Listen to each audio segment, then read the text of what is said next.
Кыргызстанда коронавируска кабылгандарга караганда пневмония менен ооруп көз жумган адамдардын саны көп катталып баштады. Бул ансыз да кооптуу жагдайды күчөтүп, жарандар арасында коркунучту дагы күчөттү. Март айынан бери өпкөнү сезгенкен пневмония оорусунан 80 адам каза болгон.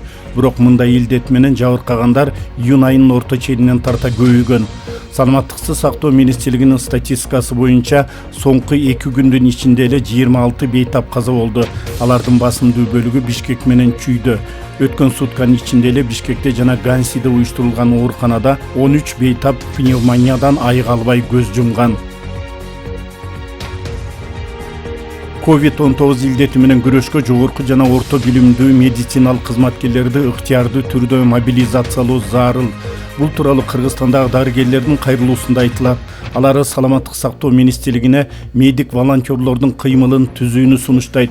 Республикалык штаб эл аралык медициналык коомчулук менен сүйлөшүп, коронавирус менен күрөшкө тажрыйбалуу дарыгерлерди тартуусу керек дейт медиктер. Кыргыз дарыгерлери саясий партиялардан шайлоого чыгымдардан баш тартып, акчасын дарыгерлерге коргоочу кийимдерди алып берүүгө, бейтаптарды дары-дармек менен камсыз кылууга чакырат. Коомчулукту жамааттык үй бүлөлүк иш-чараларды азайтып, санитардык талаптарды кармоого чакырабыз дейт дарыгерлер.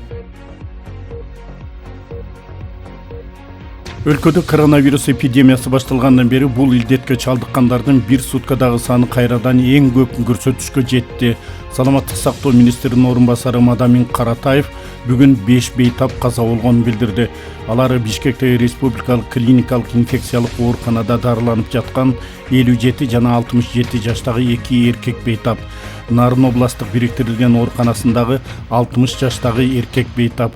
Чүйдөгү Москва аймактык ооруканасында дарыланып жаткан 70 жаштагы эркек бейтап. Бишкектеги Кыргыз-Түрк ооруканасындагы 72 жаштагы аял бейтап. Ал эми бүгүн жаңы катталган бейтаптардын саны 439га жеткен. Жана алардын көбү Бишкек шаарынан. Бүгүнкү 1-июлга карата 439 учур тастыкталды.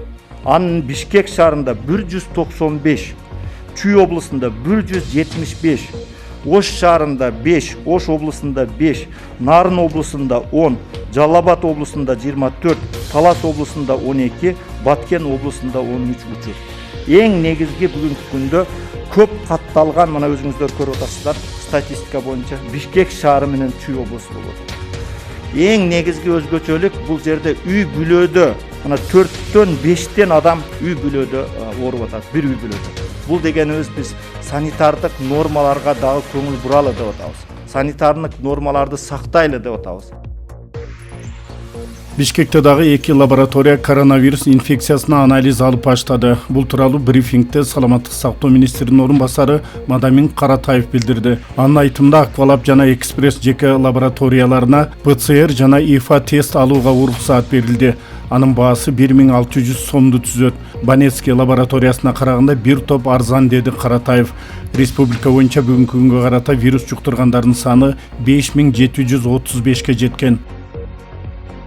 Мына кече ушул уруксат берилди, мен айтайын расмий маалымат катары. Аквалаб жана Экспресс плюс лабораториясына ушул ПЦР анализ алганга, ИФА алганга уруксат берилди. Алардын баасы 1600 сом болуп атат ПЦР, ИФАнын баасы экөөндө мындай айырма бар. Эми ал арзан эле, өзүңүздөр билесиздер, Банецкийде өткөндөр 2000ден ашып кеткен. Бул жерде ушул жака кайрылып, ал жерден эгер күтпөй ошол анализдерди өткөрсөңүздөр болот. Бүгүн Сауд Арабиясынан 121 кыргызстандык мекенине алынып келинди. Алар Дамам Бишкек маршруту боюнча Flynas авиакомпаниясынын чартердик каттам менен келген. Жүргүнчүлөрдүн көпчүлүгү ошол өлкөнүн окуу жайларынан билим алып жаткан студенттер. Кайтып келгендердин баары тийиштүү медициналык процедуралардан өтүү үчүн обсерваторияга жайгаштырылган. Ушул эле каттам менен Сауд Арабиясынан Казакстандын 39 жараны да алынып келинип, Манас аэропортунан атайын транспорт менен Казакстанга жөнөп кетишкен. Казакстандын саламаттык сактоо министри Алексей Цой коронавирус илдетине чалдыккандар жана пневмониянын оор формасы менен ооругандар көбөйүп жаткандыгына байланыштуу 4 жумалык карантин киргизүүнү сунуштады. Анын айтымында 4 жумалык карантин киргизилгенден кийин августтун аягына карата күнүнө COVID-19 жуктурган 2,5 миң жаңы учурдан катталышы мүмкүн. Карантин болбосо бул сан күнүнө 27 миңге чейин жетиши ыктымал. Анын айтымында мамлекеттик комиссия карантинди күчөтүү чечимин жакынкы убакта жарыялайт. Министр ошондой эле 10 июндан тартып анализинен коронавирус табылбаган, бирок пневмониянын оор формасы менен ооруган бейтаптары көбөйгөнүн кошумчалады. Бийликтин маалыматы боюнча бул аралыкта Актөбө областында эле өпкөнүн сезгенишинен кеминде 62 киши каза болгон. Күн сайын Караганда, Түркистан, Павлодар жана Мангистау областарында пневмония менен ондогон бейтап ооруканаларга жаткырылууда. Акыркы маалыматтар боюнча Казакстанда коронавирус жуктургандардын саны 40 миң кишиге жакындап, 188 бейтап каза болду. Ал эми Индияда акыркы бир сутка ичинде COVID-19 вирустук инфекциясы 18,600дөн ашык адамдан аныкталган. Мындай маалыматты өлкөнүн саламаттык сактоо министри таратты. Бул өлкөдө жалпысынан 1,5 миллиондон ашык адамдан коронавирус илдети катталган. Маалыматка ылайык учурда 220,114 бейтап стационарда эмделүүдө. 347,978 адам сакайып ооруканадан чыгарылса, жалпысынан 17,400 бейтап көз жумган. Белгилей кетсек, Индия вирустук инфекцияны жуктургандардын көптүгү боюнча мамлекеттер арасында 4-чү тизмеде турат. Анын алдында АКШ, Бразилия жана Орусия өлкөсү бар. Россиянын Гамалея атындагы эпидемиология жана микробиология илим изилдөө институту даярдап, Коргоо министрлиги тестирлей турчу вакцина сыноодон өткөндөн кийин биринчи кезекте тобокел тобунда тургандарга сайыла баштайт. Геномдук инженерия лабораториясынын башчысы Павел Волчков вакцинаны биринчи кезекте улгайган курактагыларга, тагыраак 60 жаштын ары бери жагындагыларга сайып баштоо туура чечим болорун белгилеген. Эксперт учурда вакцинанын сыноосу орто курактагы ден соолугу чың аскер кызматчыларына жүргүзүлүп жаткандыгын билдирген. Белгилей кетсек, Орусияда акыркы бир сутка ичинде COVID-19 менен 6556 адам катталды. Республика боюнча вирус жуктуруп алгандардын жалпы саны 654,400дөн ашып, 10 миңге жакын адам каза болгон. Европанын Airbus авиакомпаниясы 2021 жылдын жаз мезгилине чейин 15 миң кызматкерин иштен кетирүүнү пландоодо. Бул коронавирус пандемиясынын кесепетинен пайда болгон чыгымдын ордун толтуруу максатында ишке ашырылмакчы. Соңку айлардагы кризистен улам авиакомпаниянын коммерциялык баалуулугу 40%га төмөндөп кеткен. Компания абалы толугу менен турукташканга чейин каттамдарын жандантпай турууну чечкен. Ошондуктан айрым филиалдарын жабууда. Маалыматка ылайык кыскартуулардын көпчүлүгү Германия менен Францияга туура келет. Бул эки өлкөдөгү 10 миңден ашык кызматкердин санын кыскартуу каралган. Airbus'тун акциялары 2020 жылдын башынан бери 50%дан да төмөн түшүп кеткен. Президент Сооронбай Жээнбеков Кыргыз Республикасынын президенти жана Жогорку Кеңештин депутаттарын шайлоо жөнүндө мыйзамга өзгөртүү киргизүү боюнча конституциялык мыйзамга кол койду. Бул тууралуу президенттик аппараттын маалымат кызматы кабарлады. Ага ылайык шайлоо босогосу 9%дан 7%га түшүрүлдү. Тийиштүү мыйзам Жогорку Кеңеш тарабынан быйыл 18 июнда кабыл алынган.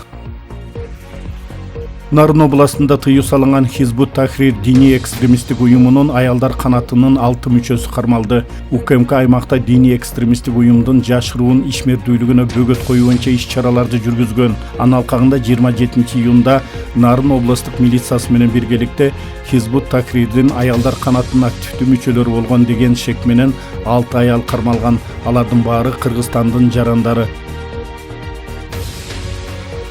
Орусияда конституцияны өзгөртүш үчүн добуш берүү соңуна чыгууда. Коронавируска байланыштуу санитардык эрежелерди сактоо зарылдыгынан улам добушканалар 25 июндан тартып иштей баштап, 1 июль эң негизги күн катары белгиленген. Орусиянын баш мыйзамына жалпысынан 200дөй толуктоо жана тактоо киргизилүүдө. Алардын арасында Владимир Путиндин буга чейинки президенттик мөөнөттөрүн жокко чыгаруу да бар. Андай болгондо Путинге 2036 жылга чейин бийликте калууга жол ачылат.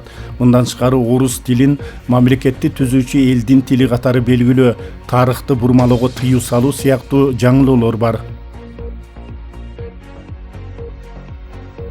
Тегеранда шейшембинин кечинде оорукананын жанында болгон жарылуудан кеминде 19 киши мерт болду. Адегенде бийлик Сина Атхар клиникасында окуяда 13 киши өлгөнүн, 6 жаракат алганын билдирген.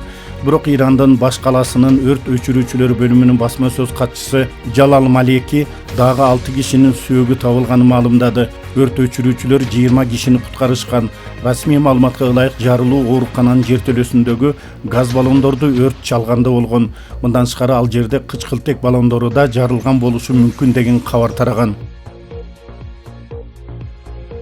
Иранда бийликти сындаган материалдар менен белгилүү журналист Рухолла Зам эң катаал жаза алды. Ирандын сот системасынын расмий өкүлү Голам Хосейн Эсмаили ага тагылган 13 айып жер жүзүнө коррупцияны жайылтууга тете деп табылгандыктан өлүм жазасына чегерилди деген. Замдын Амат Ньюс сайты жана Telegram каналы 2017-жылы башталып, апталап созулган 10 миңдеген адам катышкан өкмөткө каршы нааразычылык акцияларын уюштурууга зор өбөлгө түзгөн. Ал каршылык акциялар качан жана кайсы жерде өтөөрүн, андан тышкары аткаминерлердин кыңыр иштерин жарыялап турган. Парижде жашап иштеп жаткан Зам 2019-жылдын октябрында Иранда белгисиз жагдайда камакка алынган. Чек арасыз кабарчылар уюму ал Иракта жүргөндө Ирандын ислам революциясы сакчысы корпусу тарабынан кармалып уурдалганын билдирген. Уюм журналистке каршы сотту ашкере адилетсиз деп баалаган.